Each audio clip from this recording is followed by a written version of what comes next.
میں تو یہی سوچ کر آئی تھی کہ اپنے شوہر اور سسرال کی اتنی خدمت کروں گی کہ مجھے واپس خالہ کے پاس جانا ہی نہ پڑے۔ اچانک سے احمد نے کہا، کیا تمہیں یہ کسی نے نہیں بتایا کہ میں دیکھ نہیں سکتا؟ مجھے لگا وہ مذاق کر رہے ہیں۔ میں حیرت سے انہیں دیکھنے لگی اور کہا، احمد، یہ مذاق کا وقت نہیں ہے۔ مجھے اس قسم کا مذاق پسند نہیں۔ آپ کے متعلق تو میں ایسی بات برداشت نہیں کر سکتی۔ اللہ آپ کی آنکھوں کا نور سلامت رکھے۔ آپ کی محبت تو میرے لیے عبادت جیسی ہے۔ میں نے فرما بردار اور وفادار بیوی کی طرح ان سے کہا۔ تو وہ پھر سے ہنس دیے، پھر بولے، عائشہ، یہ دنیا بہت بے وفا ہے۔ اگر انسان کے اندر کوئی خوبی ہو تو دنیا اس سے محبت کرتی ہے، لیکن اگر اسی انسان میں کوئی کمی ہو تو یہی دنیا بے وفا سے بے وفا ہو جاتی ہے۔ اس وقت تو میری محبت کو عبادت کا درجہ دینا چاہ رہی تھی، لیکن میں تمہیں بتا دوں کہ میں تمہاری محبت کے لائق نہیں ہوں، کیونکہ میں ایک اندھا شخص ہوں۔ میں نے سب سے سنا ہے کہ تم بہت حسین ہو، لیکن افسوس کہ میں تمہارے حسن کو دیکھ نہیں سکتا۔ احمد بولتے جا رہے تھے، لیکن مجھے ابھی بھی لگ رہا تھا کہ وہ مذاق کر رہے ہیں۔ مجھے ان کے اس طرح مذاق کرنے پر غصہ آ رہا تھا، لیکن تھوڑی ہی دیر بعد مجھے اندازہ ہو گیا کہ یہ بات مذاق نہیں بلکہ ایک تلخ حقیقت تھی۔ میں پھٹی آنکھوں سے اپنے شوہر کو دیکھ رہی تھی۔ میرے سپنوں کا محل ایک پل میں زمین بوس ہو گیا۔ میں کیا سوچ کر یہاں آئی تھی اور یہاں اس انسان کے سہارے پر آئی تھی؟ وہ انسان تو دیکھ ہی نہیں سکتا، اور جو دیکھ ہی نہیں سکتا وہ میرا سہارا کیسے بن سکتا؟ اسے تو خود چلنے کے لیے سہارے کی ضرورت تھی۔ میرے ساتھ دھوکا ہوا تھا، اور بہت بدھا دھوکا ہوا تھا۔ یہ دھوکا میری خالہ اور میرے سسرال والوں نے کیا تھا۔ میرا غصے سے برا حال ہو گیا۔ میں ایک دم سے اٹھ کھڑی ہوئی اور کہا، آپ لوگوں کو شرم نہیں آئی ایک غریب مسکین یتیم لڑکی کے ساتھ اتنا بدھا دھوکا کرتے؟ احمد بولے، تمہاری خالہ کو پتا تھا کہ میں دیکھ نہیں سکتا۔ انہوں نے تمہیں نہیں بتایا۔ اس میں ہمارا قصور نہیں ہے۔ تمہارے ساتھ دھوکا میں نے نہیں، تمہاری خالہ نے کیا ہے۔ انہوں نے مجھ سے کہا تھا کہ انہوں نے تمہیں بتایا ہے کہ میں دیکھ نہیں سکتا اور تم راضی ہو۔ مجھے غصہ آیا۔ میں نے کہا، میں راضی ہوں؟ کیا میں راضی ہو سکتی ہوں ایک ایسے انسان سے شادی کرنے پر جو دیکھ ہی نہیں سکتا؟ یا خدا، یا میں کہاں جاؤں؟ میں تو اپنی تمام کشتیاں جلا کر یہاں آئی تھی۔ اب میرے پاس واپس جانے کا کوئی راستہ نہیں۔ میں نے یہی سوچا تھا کہ اس جہنم میں دوبارہ نہیں جاؤں گی۔ اب میں کہاں جاؤں؟ میں زور زور سے کہتے ہوئے رونے لگی۔ احمد چپ چاپ اپنے بستر پر سو گئے۔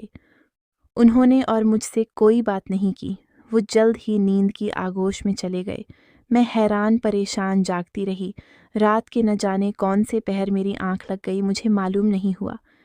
میری آنکھ کھلی تو احمد سو رہے تھے۔ میرے جاگنے کی آواز پر وہ بھی جاگ گئے۔ انہوں نے سہارا تلاش کیا، لیکن میں اتنے غصے میں تھی کہ میں نے انہیں سہارا دینا بھی ضروری نہیں سمجھا کہ مجھ سے پہلے بھی تو وہ اپنے کام کیا کرتے تھے۔ یہ کمرہ ان کا تھا۔ اندازے کے مطابق وہ واش روم چلے گئے، پھر تھوڑی دیر بعد باہر نکلے۔ میں نے ان سے کوئی بات نہیں کی۔ انہوں نے مجھے پکارا، عائشہ، کیا تم یہاں ہو؟ میں کمرے میں ہی موجود تھی، مگر میں نے ان کی بات کا کوئی جواب نہیں دیا۔ میرا دل اتنا خراب ہو چکا تھا کہ جس کی کوئی حد نہیں تھی۔ میں 20 سال کی ایک خوبصورت لڑکی تھی اور اس پر یہ ظلم ہوا تھا۔ میری حالت کا اندازہ لگانا دوسروں کے لیے مشکل تھا۔ مجھے بھی تکلیف ہو رہی تھی۔ میری تکلیف سے صرف میں ہی واقف تھی۔ دن یوں ہی گزرتے رہے۔ میرا سسرال میں دل نہ لگتا بھی تو کیسے؟ جس کے سہارے پر میں آئی تھی وہ تو کسی کام کا نہیں تھا۔ میری ساس نے مجھ سے کہا کہ تمہاری خالہ کو ہم نے ہر حقیقت سے آگاہ کیا تھا۔ انہوں نے کہا کہ تم راضی ہو، انسانی ہمدردی کی خاطر احمد سے شادی کرنا چاہتی تھی۔ مجھے وارث چاہیے تھا، اب مجھے تم وارث دو گی۔ اپنی ساس سے بات کرنے کے بعد مجھے احساس ہو گیا کہ میرے سسرال والوں کا کوئی قصور نہیں ہے۔ انہوں نے میری خالہ کو اندھیرے میں نہیں رکھا، لیکن میری خالہ نے مجھے اندھیرے میں رکھا۔ تو کیا ضرورت تھی آپ کو اپنے اندھے بیٹے کی شادی کرنے کی؟ میں نے غصے سے اپنی ساس سے کہا۔ انہوں نے کہا تو مجھے بھی غصہ آ گیا۔ میں نے کہا، اندھے کو اندھا نہ کہوں تو اور کیا کہوں؟ میں ایسی پتھر دل اور بے حس لڑکی ہرگز نہیں تھی، لیکن حالات اور واقعات نے مجھے پتھر دل اور بے حس بنا دیا۔ پہلے تو خالہ کے رویے نے مجھے پتھر بنا دیا، اب شادی کے بعد ملنے والے اس دھوکے نے مجھے بے حس بنا دیا تھا۔ دوسروں کے جذبات اور احساسات کی مجھے کوئی فکر نہیں تھی۔ میرے جذبات چکنا چور ہو گئے تھے۔ میں بری طرح سے ٹوٹ گئی تھی اور میری سمجھ میں نہیں آ رہا تھا کہ میں کیا کروں۔ پھر بھی میں نے بہت کوشش کی دل لگانے کی، لیکن میرا دل نہیں لگتا تھا۔ میں چاہتی تھی کہ میرے حسن کو سراہا جائے، میری تعریف کی جائے، مجھے میرا حق ملے۔ اب میں ہر وقت روتی رہتی تھی۔ احمد بند کمرے میں میری سسکیاں سنتے، مجھے چپ کروانے کی کوشش کرتے، لیکن مجھے ان کا وجود ہی اپنے سامنے برداشت نہیں ہو رہا تھا۔ نہ جانے مجھے کیا ہو گیا تھا، میری شخصیت نگیٹو ہو گئی تھی۔ اسی دوران احمد نے کہا کہ وہ شہر سے کہیں دور جا رہے ہیں، واپسی پر انہیں دیر ہو جائے گی۔ ڈرائیور کے ساتھ جاتے اور ڈرائیور کے ساتھ آتے۔ وہ چلے گئے تو میں نے سکون کا سانس لیا۔ میں کام وغیرہ بھی کچھ نہیں کر رہی تھی کیونکہ مجھے بہت غصہ تھا۔ سارا کام نوکرانی کرتی، یہاں پر ہر سہولت تھی، نہیں تھی تو بس میرے دل کی خوشی نہیں تھی۔ آدھی رات کو پیاس کی شدت سے میری آنکھ کھلی۔ میں اٹھ کر کچن میں آئی، پانی پینے لگی کہ اچانک سے پیچھے سے کسی نے میرے منہ پر ہاتھ رکھ دیا تاکہ میں چیخ نہ سکوں۔ تم بہت خوبصورت ہو، میں نے جب سے تمہارے حسن کو دیکھا ہے تب سے تمہارا دیوانہ ہو گیا ہوں۔ آج تمہارا شوہر گھر پر نہیں ہے، حالانکہ وہ دیکھ نہیں سکتا، لیکن پھر بھی میں اس کی غیر موجودگی میں آنا چاہتا تھا تاکہ تم سے کھل کر اپنی محبت کا اظہار کر سکوں۔ میں تمہیں بتا دوں، میں تمہارے پڈیر ہاؤس میں رہتا ہوں۔ روزانہ اپنے کمرے کی کھڑکی سے تمہیں بالکنی میں کھڈا دیکھتا ہوں۔ مجھے افسوس ہے کہ تم جیسی حسین لڑکی کی شادی ایک ایسے انسان سے ہو گئی جو تمہارا حسن دیکھ نہیں سکتا۔ وہ میرے کان کے قریب سرگوشی کے انداز میں بولتا جا رہا تھا۔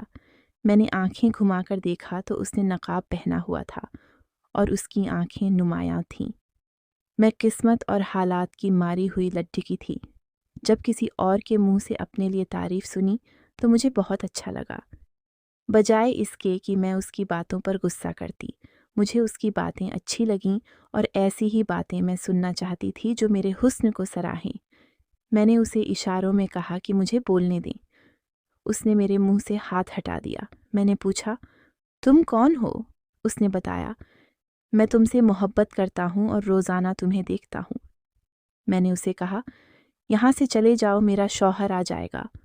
اس نے کہا، مجھے تمہارے شوہر کی خبر ہے، وہ کل صبح ہی آئے گا۔ لیکن پھر بھی مجھے اپنی ساس کا خوف تھا۔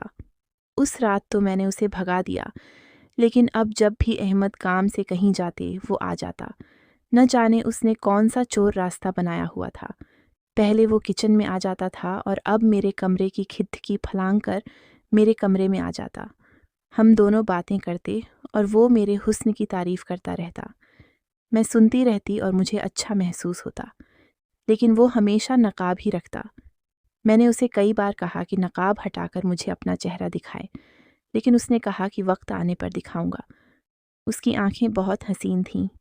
اس کی آنکھوں سے اندازہ ہو رہا تھا کہ وہ ایک خوبرو جوان ہے۔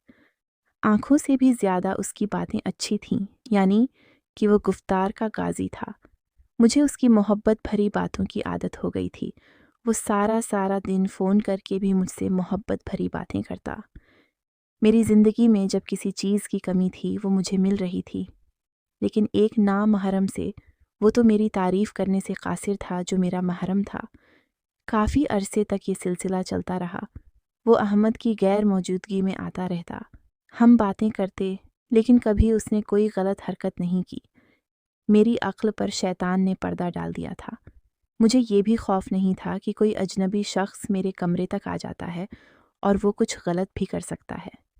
کسی اجنبی پر اعتبار کرنا کس قدر خطرناک تھا۔ میرا شوہر تو صرف آنکھوں سے اندھا تھا، مگر میرا تو دل بھی اندھا ہو چکا تھا۔ میری روح سب کچھ اندھی ہو چکی تھی۔ میں کیا کر رہی ہوں؟ مجھے نظر نہیں آ رہا تھا کہ میں کتنا غلط کر رہی تھی۔ مجھے احساس نہیں تھا، لیکن میں یہ سب کیوں کر رہی تھی؟ میں نے کبھی خود سے سوال نہیں کیا۔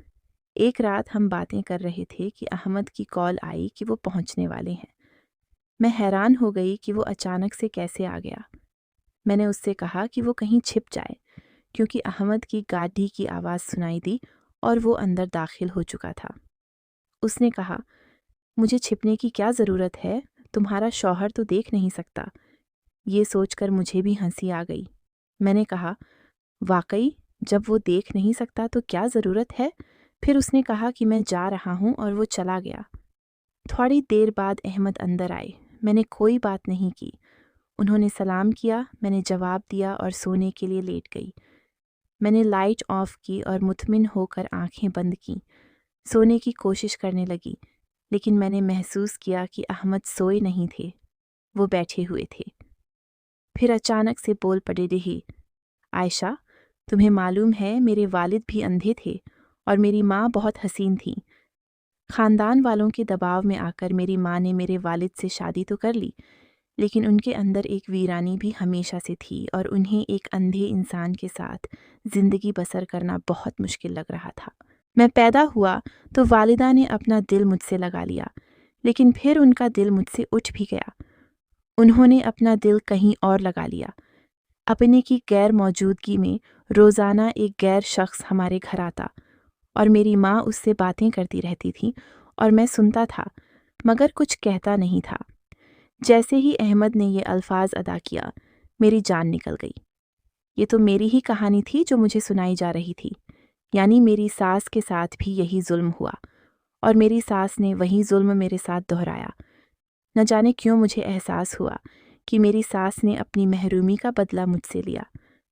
احمد نے پھر بولنا شروع کیا تو میں ہمہ تن گوش ہو گئی، لیکن مجھے کسی قسم کا خوف نہیں تھا۔ میرا بچپن ختم ہو گیا، یہاں تک کہ میرا لڑ ٹیچکپن اور پھر جوانی آ گئی۔ وہ شخص نہ جانے کہاں چلا گیا تھا۔ پھر میں اور میری ماں تھے اور میری ماں نے دوسرا بچہ پیدا کرنے کی زحمت نہیں کی۔ میرے والد اس دنیا سے رخصت ہو گئے۔ ساری زندگی میرے والد کو پتہ نہ چل سکا کہ ان کی غیر موجودگی میں کوئی ان کے گھر آتا ہے اور ان کی بیوی سے باتیں کرتا ہے۔ پھر میری ماں اتنی ڈھیٹ بن گئی کہ انہیں والد کی موجودگی اور غیر موجودگی سے کوئی فرق نہیں پڑتی تھا۔ میرے والد کے سامنے وہ شخص ہمارے گھر آتا، میری ماں اسے دوسرے کمرے میں لے جاتی اور ان کی باتوں کی آواز مجھے آتی۔ اس عرصے میں مجھے معلوم ہو گیا تھا کہ وہ میری ماں کا کوئی کزن تھا جو ان سے بے حد محبت کرتا تھا۔ مجھے اپنے والد کا دکھ ہوتا۔ میں نے انہیں کچھ نہیں بتایا۔ تم جانتی ہو میں پیدائشی اندھا نہیں تھا، میں بچپن میں دیکھ سکتا تھا، پھر اپنی ماں کی ہر حرکت و سکنات دیکھتا رہتا۔ آہستہ آہستہ میری بینائی چلی گئی، کیونکہ یہ اندھاپن میرے پاپا کی طرف سے مجھے وزارت میں ملا تھا۔ جب میں لڑچکپن کو پہنچا تو بالکل اندھا ہو چکا تھا۔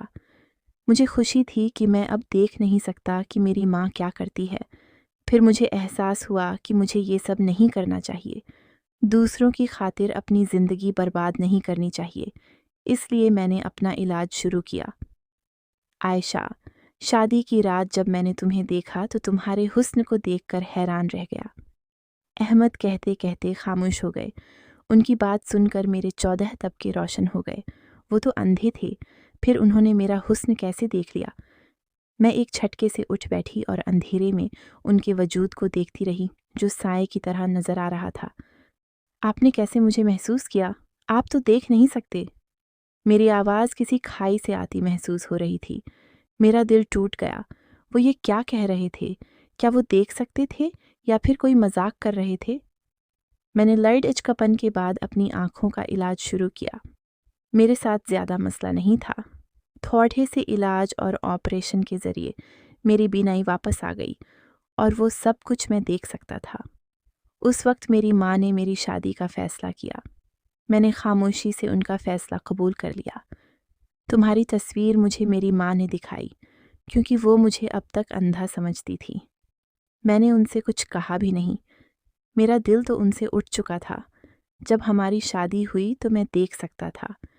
میں نے تمہیں دیکھا تھا، لیکن میں یہ دیکھنا چاہتا تھا کہ تم کیسی بیوی ثابت ہوتی ہو، بے وفا ہو کر میرے اندھے پن کا فائدہ اٹھاتی ہو یا پھر میرا سہارا بنتی ہو۔ لیکن مجھے تمہارا رویہ دیکھ کر بہت افسوس ہوا۔ میں نے تمہیں چھوڑنے کا فیصلہ کر لیا تھا۔